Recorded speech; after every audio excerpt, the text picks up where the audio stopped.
Hi, it's Glenn from Spiritual Speaking Trainings, and today we're going to be talking about taking questions, and more specifically, inviting questions during your presentation or after during the Q&A session.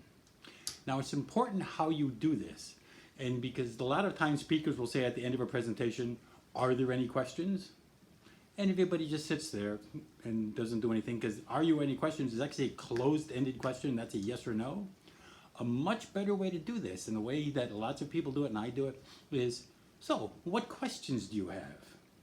What thoughts came up to you? What interests you on this? What looks interesting to you on this? What are your thoughts?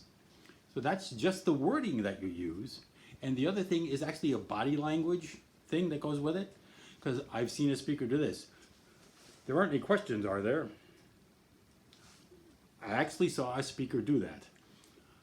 And I couldn't believe, of course there was no questions because he shut everybody down. So when you ask, "Oh, are there any questions?" you keep your hands up, you keep your hands out, and you offer yourself, you open it up, you keep your eyebrows up, because it's like, oh good, somebody's going to ask me a question. This is exciting.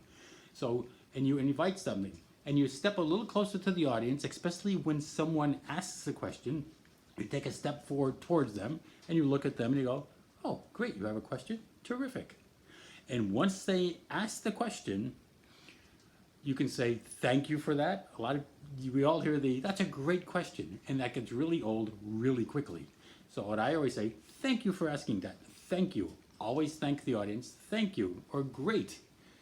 Just something, switch it up between those things of thank you for asking that, great, and then move on and then answer the question.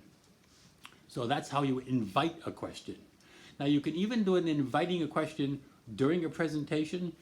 It's like people ask questions how during your presentation. If you're comfortable with that, I'm very comfortable with that. And if you're talking about something and somebody has a scrunched up face, go, looks like they have a question, what you can say is, "Oh, looks like you have a question. Where did I lose you?" So you take ownership of losing them. Never make your audience wrong, always make them right. So take the ownership of that you've lost them. It's not like, "Oh, what didn't you get here? Where did I lose you?" So, "Oh, I see you look like you have a question. Where did I lose you on this?" That makes them feel good. I take ownership of running this, so that helps them ask the question. Another thing you can do is you say, "Oh, what thoughts do you have?" or whatever. And if nobody stands up to ask a question, raises their hand, because it's that awkward moment, they don't want to be first, they don't want to break the silence, is I have what is called a pocket question. A question that I asked that I'm going to answer. I says, "So, what questions do you have? What thoughts came up to you about this presentation?"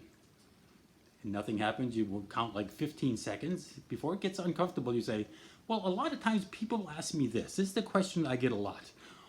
Why do you point your shoes this way?" So you ask a question that's a common question, and then answer it, which breaks the ice and keeps everything rolling. And now they're comfortable in asking questions because now they see they're not the first one. You've actually asked your own thing. That's called a pocket question. So remember the three things to remember. Remember to invite the audience with a question. What are your thoughts? What are you thinking? What questions do you have? And then take ownership. "Oh, looks like I confused you.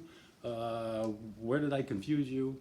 And then have that pocket question to start it off, just in case nobody's comfortable with being the first one to speak. So you have that pocket question of have something you asked where you can answer it yourself. So thank you very much. What questions do you have about this? Put them in the comment below. I'd be greatly happy to answer them. Thank you very much. You guys keep speaking. I love you. Love you guys.